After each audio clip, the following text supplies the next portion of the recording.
Hi everyone, আজকে চলে এসেছি একটা নান পুরির রেসিপি নিয়ে।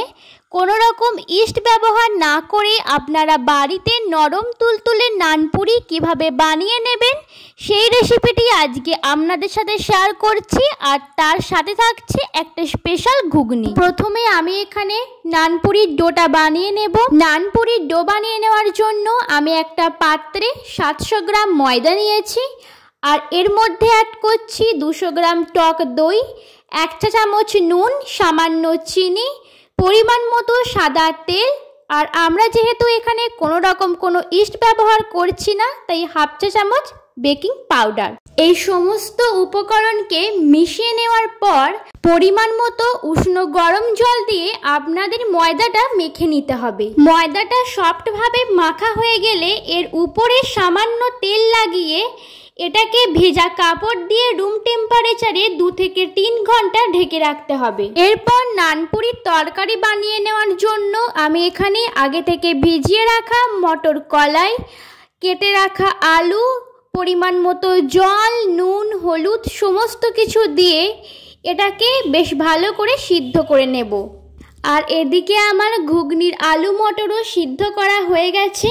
এরপর কড়াইয়ে সামান্য পরিমাণে সরিষার তেল দিয়ে আগে থেকে কুচিয়ে রাখা নারকেলগুলো একটু ভেজে নিলাম। আবারও কড়াইয়ে সরিষার তেল দিয়ে সাদা জিরে আর তেজপাতা ফোড়নে দিয়ে কুচিয়ে রাখা পেঁয়াজ দিয়ে সমস্ত কিছুকে হালকা একটু ভাজা ভাজা করে নেওয়ার পর মশলার জন্য এর মধ্যে অ্যাড করছি পরিমাণ মতো ধনে গুঁড়ো, জিরে গুঁড়ো, হলুদ গুঁড়ো, লাল লঙ্কা গুঁড়ো, কাশ্মীরি লঙ্কা গুঁড়ো, আদা রসুনের পেস্ট আর পরিমাণ মতো লবণ দিয়ে সমস্ত মশলাটা বেশ ভালো করে এখানে কষিয়ে নেওয়ার পর এর মধ্যে দিয়ে দিচ্ছি আগে থেকে ভেজে রাখা নারকেল, সিদ্ধ করে রাখা মটর, আলু আর পরিমাণ মতো জল দিয়ে এটাকে বেশ কিছুক্ষণ সিদ্ধ করতে দেওয়ার জন্য ঢাকা দিয়ে রাখতে হবে।